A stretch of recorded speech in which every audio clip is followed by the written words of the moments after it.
Je m'appelle Jean-Claude Mussomo. Je suis né à Essos, au Madison, et j'ai grandi en Vogada. Je n'ai pas été possédé par le diable. On ne m'a pas gâté au village. On ne m'a pas induit en erreur.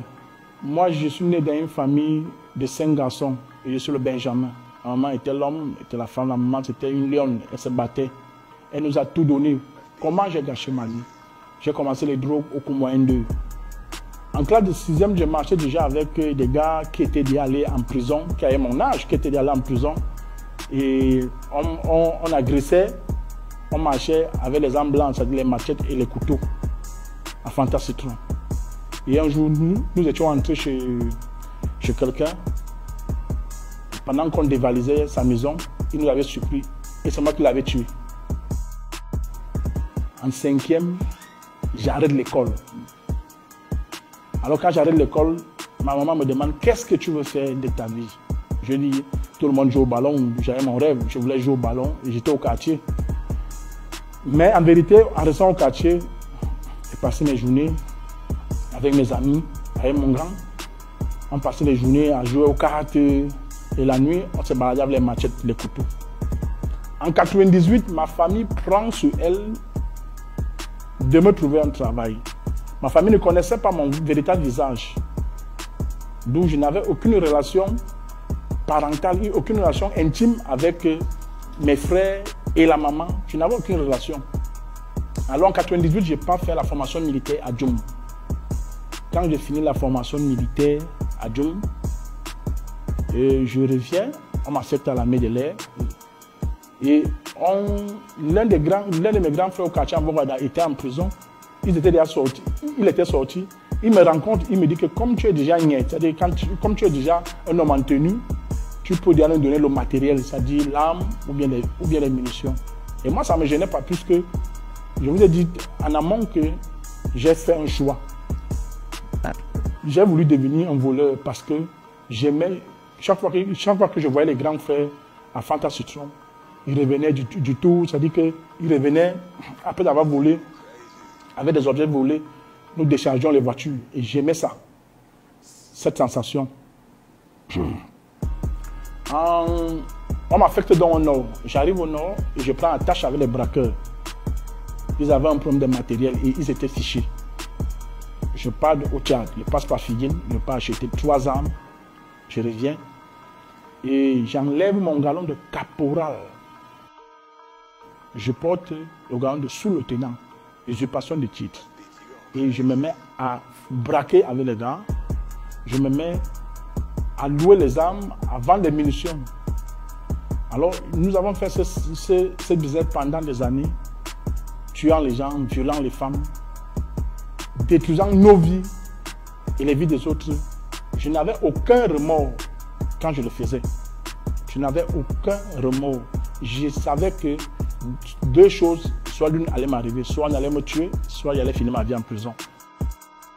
Avant 2003, je transportais les drogues qui sortaient du Soudan, la Mauritanie, et je les acheminais à Douala, Yaoundé. Il y a une anecdote que j'aime bien.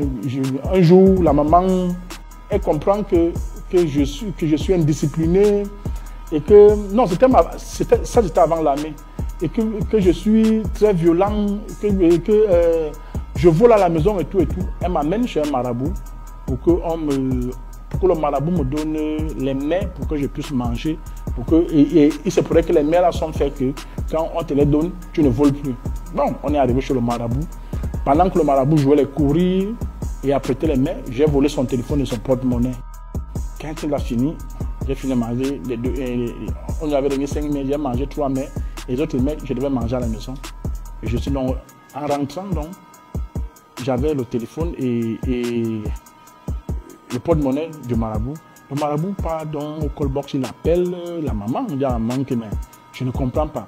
Nous étions ici à 3 et j'ai perdu mon porte-monnaie et mon téléphone. La maman dit que non, il faut faire les courriers. C'était le marabout, moi je ne sais pas. Le marabout dit que je ne peux pas faire les courriers. On était à 3. Si tu n'as pas pris, si je n'ai pas pris, c'est ton fils qui est pris. Effectivement, j'ai dit à la maman que je t'ai dit que les gens, c'est là, c'est le chain motion. Ils ne voyaient rien. Voilà son téléphone, voilà son porte-monnaie. Alors la maman pas lui remettre le porte-monnaie et le téléphone. Et le marabout lui dit que si ton enfant a mangé les mets et il m'a volé, ça veut dire qu'il ne peut plus laisser le vol. Et en 2003, quand on nous arrête, je suis toujours militaire. On nous arrête en 2003, tout le gang.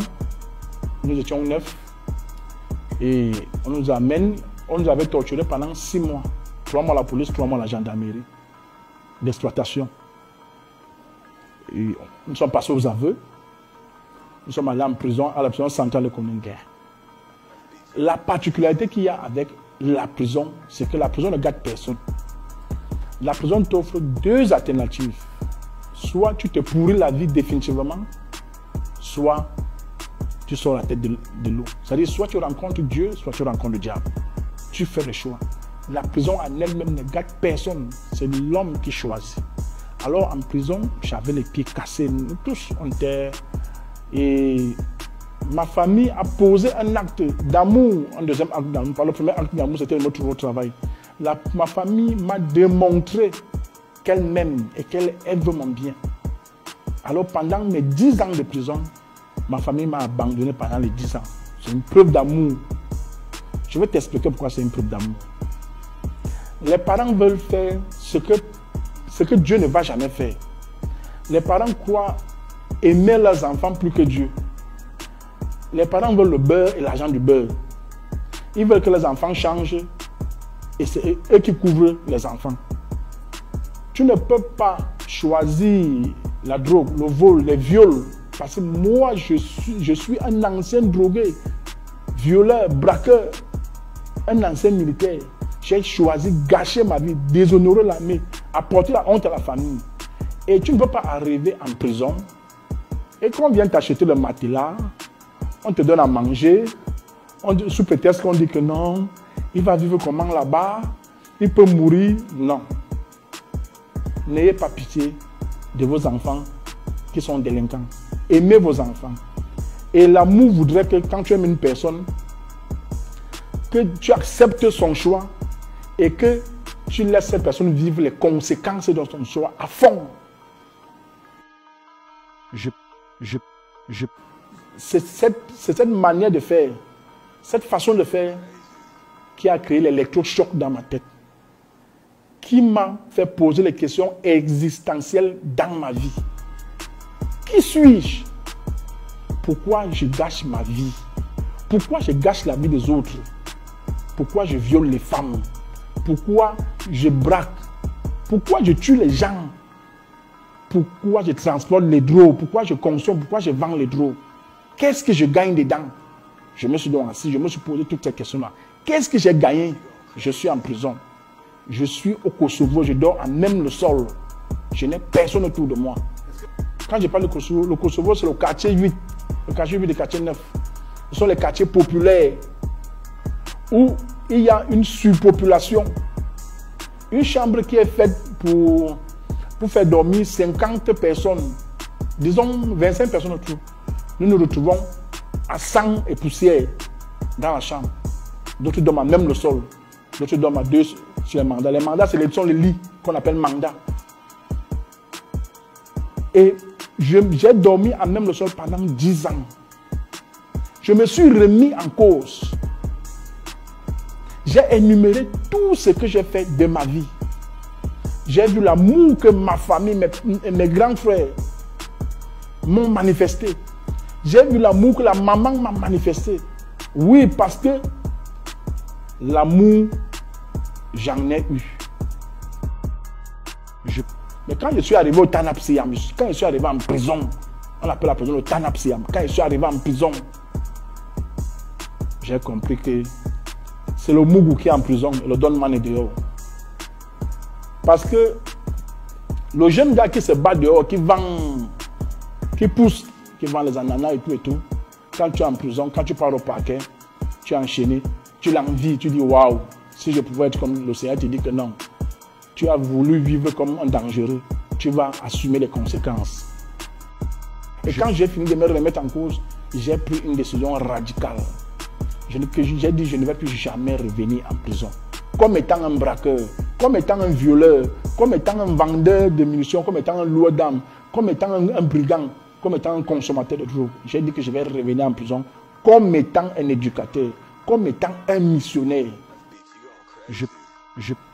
C'est en prison que j'ai rencontré le Seigneur Jésus-Christ. C'est en prison que j'ai dit plus jamais.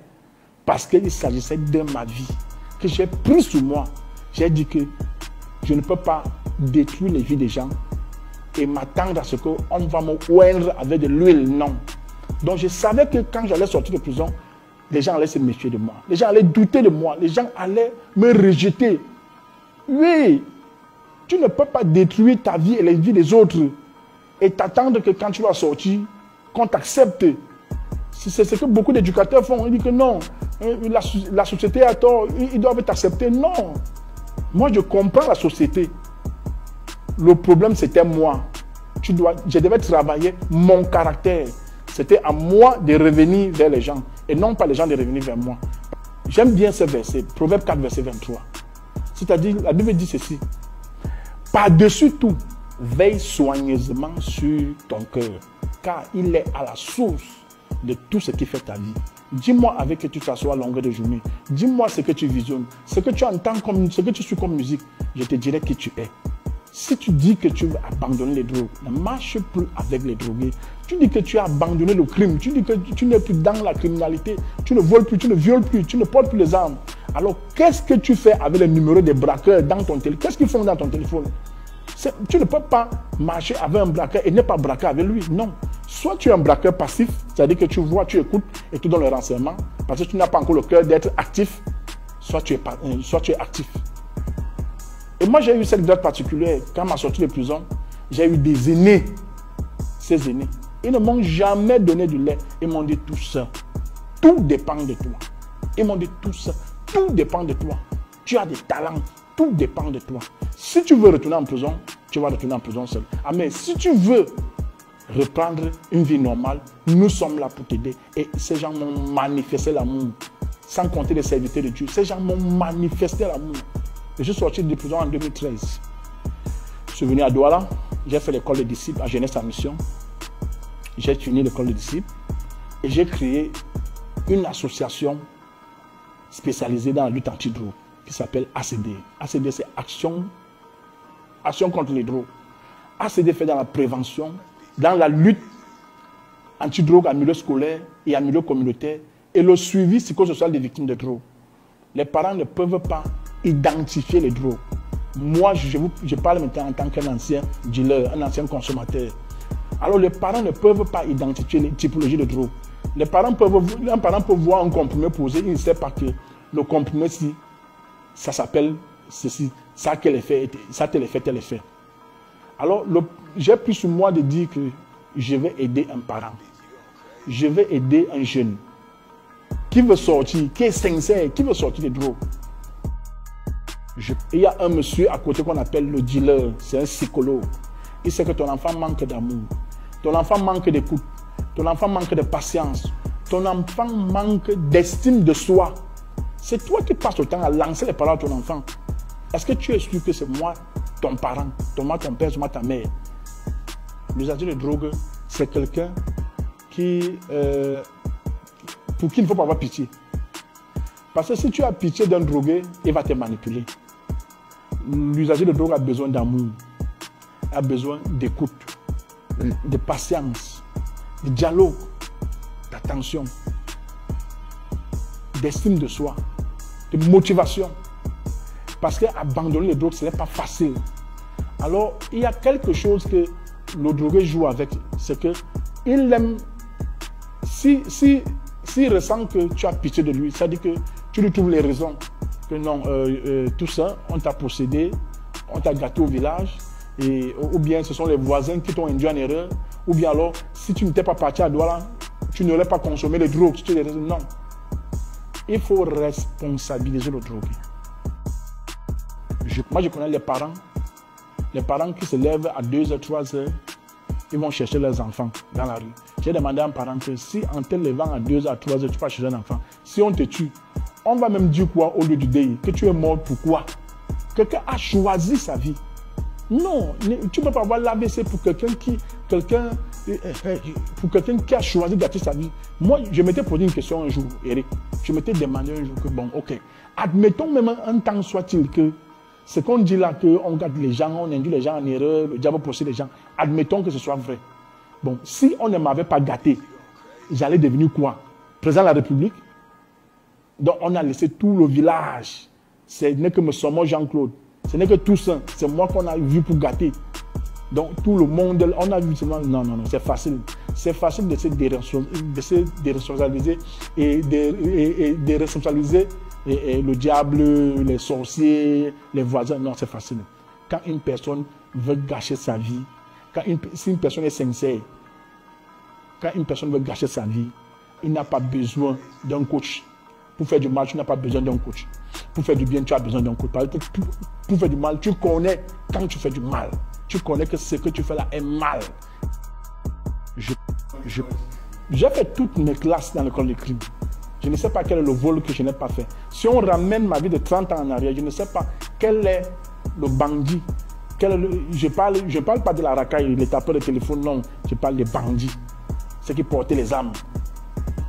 Même ceux qui sont décédés, ceux qui sont en exil hors du Cameroun, ceux qui sont encore en activité, je ne sais pas qui, avec qui je n'ai pas loué l'arme ou bien avec qui je n'ai pas braqué. Donc c'est pour ça que je peux me tenir et de dire, et moi je n'ai pas honte de parler, moi je n'ai pas honte de parler de mon passé. Parce que la Bible dit dans Proverbe 28, verset 13, celui qui cache ses transgressions ne prospère point, mais celui qui les avoue et les délaisse obtient miséricorde. Je n'ai pas honte de parler de qui j'étais hier. Et libre à Eric de penser que Jean-Claude n'a pas changé. Non, c'est ta pensée. Libre à quelqu'un d'autre de penser que non, que au fait Jean-Claude n'a pas changé, il fait le cinéma et tout. Non, je sais que j'ai changé. S'il te plaît, jeune, s'il te plaît, ne suis pas le chemin que j'avais suivi. Moi, j'ai gâché ma vie volontairement et j'ai payé de ça. J'ai perdu l'usage de mes jambes.